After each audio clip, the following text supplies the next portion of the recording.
ਤੇ ਗੱਲ ਕਰੀਏ ਮਾਨ ਸਾਹਿਬ ਨੂੰ, ਮੁੱਖ ਮੰਤਰੀ ਸਾਹਿਬ ਨੂੰ ਜਹਾਜ਼ ਤੋਂ ਉਤਾਰਨ ਦਾ ਜਿਹੜਾ ਮਾਮਲਾ ਹੈ, ਪਤਾ ਨਹੀਂ ਉਤਾਰਿਆ ਹੈ ਕਿ ਨਹੀਂ ਉਤਾਰਿਆ ਜਾਂ ਕੀ ਉੱਥੇ ਵਾਪਰਿਆ ਹੈ, ਪਰ ਸਿਆਸਤ ਬਹੁਤ ਤੇਜ਼ ਹੈ। ਹੁਣ ਦੱਸਦੇ ਆ ਵੀ ਕੇਂਦਰ ਵੀ ਜਾਂਚ ਕਰੂਗਾ। ਪ੍ਰਵੀਨ ਜੀ, ਬਿਲਕੁਲ ਤੁਸੀਂ ਦੁਰਸਤ ਕਿਹਾ ਕਿ ਉਤਾਰਿਆ ਜਾਂ ਨਹੀਂ ਉਤਾਰਿਆ, ਪਰ ਮਾਮਲਾ ਜਿਵੇਂ ਮੈਂ ਆਪਾਂ ਉਸ ਦਿਨ ਵੀ ਕੱਲ ਵੀ ਜਦੋਂ ਗੱਲ ਕਰ ਰਹੇ ਸੀ ਵਿਸ਼ੇ ਤੇ, ਆਪਾਂ ਤਦ ਵੀ ਕਿਹਾ ਸੀਗਾ ਕਿ ਇਹ ਜਿਸ ਹਸਤੀ ਬਾਰੇ ਗੱਲ ਫੈਲਾਈ ਜਾ ਰਹੀ ਹੈ, ਲੋਕਾਂ ਦੇ ਮਨਾਂ 'ਚ ਉਹ ਗੱਲ ਇਸ ਲਈ ਟੁਕਦੀ ਹੈ ਕਿ ਉਹਨਾਂ ਦੀਆਂ ਪੁਰਾਣੀਆਂ ਵੀਡੀਓ ਅਸੀਂ ਦੇਖੀਆਂ ਨੇ, ਸੋ ਉਹ ਵੀਡੀਓ ਤੁਹਾਡੇ ਮਨ 'ਚ ਆਪਣੇ ਆਪ ਚੱਲ ਜਾਂਦੀ ਹੈ ਤੇ ਲੋਕਾਂ ਨੂੰ ਲੱਗਦਾ ਕਿ ਅੱਛਾ ਭਗਵੰਤ ਮਾਨ ਤਾਂ ਹੋ ਗਿਆ ਹੋਊਗਾ ਏਦਾਂ।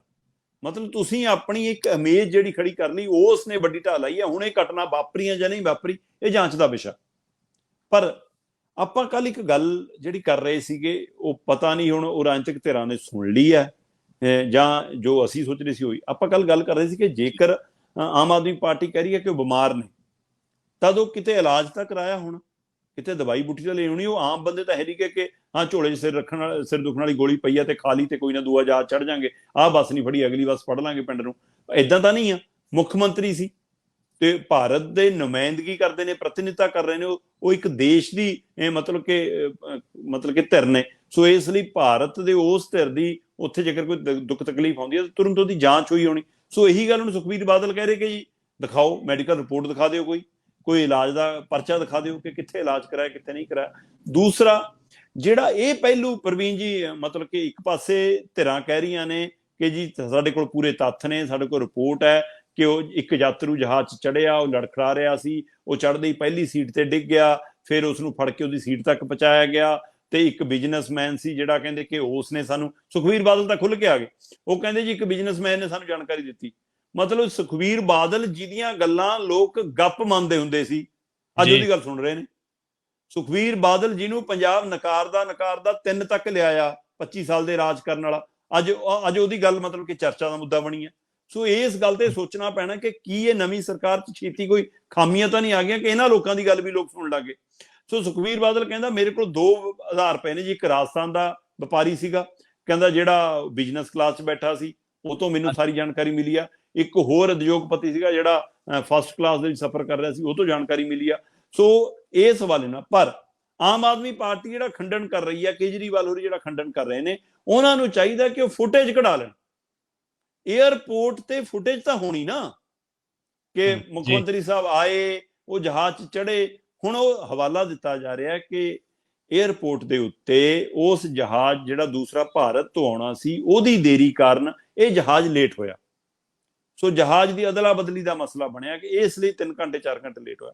ਪਰ ਪ੍ਰਵੀਨ ਜੀ, ਇਹ ਸਾਰੇ ਅਦਲਾ ਬਦਲੀ 'ਚ ਮੁੱਖ ਮੰਤਰੀ ਸਾਹਿਬ ਨੂੰ ਕਿਉਂ ਲਿਆਉਣਾ ਭੁੱਲ ਗਏ? ਫਿਰ ਹਾਂਜੀ, ਸਵਾਲ ਇਹ ਹੈ, ਜੇ ਜਹਾਜ਼ ਬਦਲਿਆ, ਯਾਤਰੂ ਬਦਲੇ, ਤਾਂ ਮੁੱਖ ਮੰਤਰੀ ਸਾਹਿਬ ਨੇ ਤਾਂ ਆਉਣਾ ਸੀ ਨਾ। ਉਹਨਾਂ ਦੀ ਟਿਕਟਾਂ ਤਾਂ ਪਹਿਲਾਂ ਕਟਾ ਦਿੱਤੀਆਂ ਗਈਆਂ ਸੀ।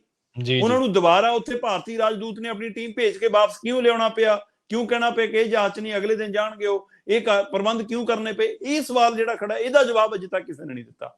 ਪਰ ਹੁਣ ਕੇਂਦਰ ਦੇ ਮੰਤਰੀ ਜਿਹੜੇ ਸਿੰਧੀਆ ਹੋਰੀ ਨੇ, ਉਹਨਾਂ ਨੂੰ ਇਹ ਸੌਂਪੀ ਗਈ ਹੈ ਕਾਰਵਾਈ। ਉਹਨਾਂ ਨੇ ਅੱਗੇ ਕਮੇਟੀ ਨੂੰ ਰਿਪੋਰਟ ਦਿੱਤੀ ਹੈ ਕਿ ਭਾਈ ਤੁਸੀਂ ਇਹਦੇ ਤੇ ਏਅਰਲਾਈਨਸ ਨਾਲ ਸੰਪਰਕ ਕਰੋ, ਏਅਰਪੋਰਟ ਤੇ ਸੰਪਰਕ ਕਰੋ। ਉਹ ਸਾਰਾ ਡਾਟਾ ਮੰਗ ਲਿਆ ਗਿਆ। ਉਹ ਕਹਿੰਦੇ ਹੁਣ ਏਅਰਲਾਈਨ ਦੇ ਉੱਤੇ ਨਿਰਭਰ ਕਰਦਾ ਕਿ ਉਹ ਸਾਨੂੰ ਜਾਣਕਾਰੀ ਉਪਲਬਧ ਕਰਾਉਣਗੇ ਜਾਂ ਨਹੀਂ ਕਰਾਉਣਗੇ, ਕਿਸ ਸਥਿਤੀ 'ਚ ਕਰਾਉਣਗੇ, ਕਿਹੋ ਜਿਹੀ ਕਰਾਉਣਗੇ। ਤੇ ਉਹਨੂੰ ਲੈ ਕੇ ਰਾਜਨੀਤਿਕ ਪਾਰਟੀਆਂ ਨੇ ਮੰਗ ਕੀਤੀ ਹੈ ਕਿ ਉਹ ਰਿਪੋਰਟ ਜਨਤਕ ਹੋਣੀ ਚਾਹੀਦੀ ਹੈ, ਉਹ ਰਿਪੋਰਟ ਸਾਹਮਣੇ ਆਉਣੀ ਚਾਹੀਦੀ ਹੈ।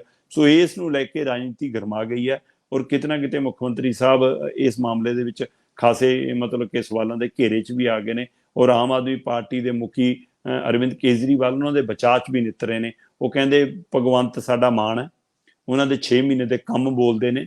ਸੋ ਉਹ ਇਸ਼ਤਿਹਾਰ ਵੀ ਹਮਾਰਾ ਕਾਮ ਬੋਲਤਾ, ਉਹ ਖੂਬ ਚਰਚਾ 'ਚ ਰਹੇ ਨੇ, ਖਾਸੇ ਕੌਮਿਆਂ 'ਚ ਪਾ ਕੇ ਲੋਕਾਂ ਨੇ ਚਲਾਏ ਨੇ ਉਹ ਵੀ, ਕਿ ਇਹ ਕਿਹੇ ਜਿਹੇ ਕੰਮ ਕਰ ਰਹੇ ਨੇ ਜਿਹੜੇ ਇਹਨਾਂ ਦੇ ਐਂ ਬੋਲਦੇ ਨੇ ਕੰਮ।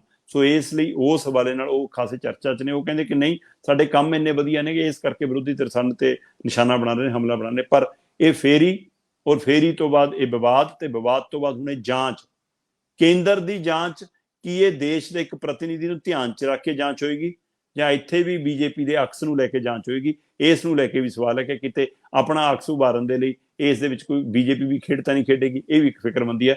ਪਰ ਇਸ ਖੇਡ ਦਾ ਕਾਰਨ ਕੌਣ ਹੈ, ਉਹਨਾਂ ਨੂੰ ਵੀ ਆਪਣੇ ਅੰਦਰ ਝਾਤ ਮਾਰ ਲੈਣੀ ਚਾਹੀਦੀ ਹੈ ਕਿ ਭਾਈ ਜੇ ਤੁਸੀਂ ਮੌਕਾ ਦਿੱਤਾ ਤਾਂ ਇਹ ਚਰਚਾ ਹੋਈ, ਇਹ ਮੌਕੇ ਦਿੱਤੇ ਕਿਉਂ ਗਏ? ਭਗਵੰਤ ਮਾਨ ਹੋਰਾਂ ਨੂੰ ਵੀ ਸੋਚਣਾ ਚਾਹੀਦਾ।